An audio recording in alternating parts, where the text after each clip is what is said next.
Hola, Cristina, som la Laia Balar de la teva classe de mateix de segona i la Núria.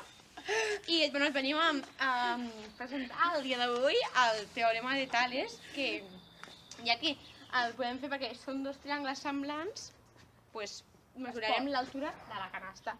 A partir de que mesurarem l'estic i la seva ombra, l'estic i la seva ombra, i el que farem serà l'ombra de l'estic, dividir-la per l'ombra de la canasta, que també mesurarem, i multiplicar-la per l'altura de l'estic.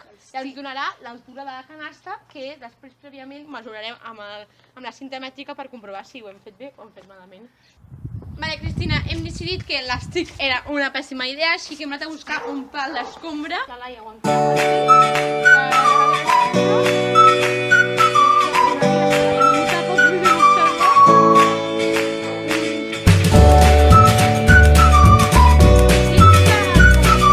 Cristina, ara anem a mesurar l'ombra del pal de l'escombra.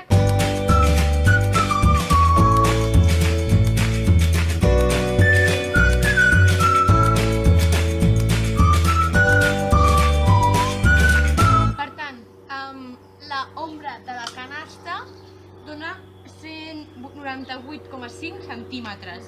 Ara, el càlcul que haurem de fer per trobar l'altura de la canasta serà dividir l'ombra de l'estic, l'ombra del pal de l'escombra entre l'ombra de la canasta i multiplicar-ho per l'altura del pal de l'escombra. Del pal de l'escombra,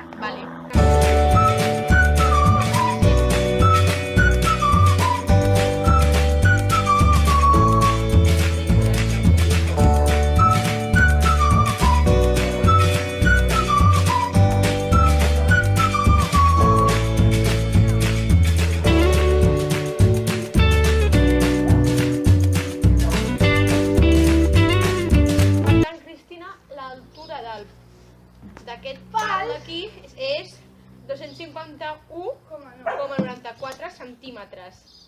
Ara mesurarem.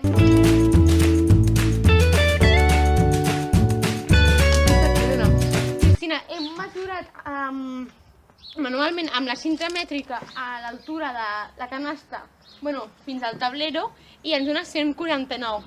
I fent el teorema de Tales ens dona 151. Així que jo crec que ho hem fet bé, ho hem aconseguit, perquè sempre hi ha alguns mil·límetres que fallen, però jo crec que ho hem aconseguit.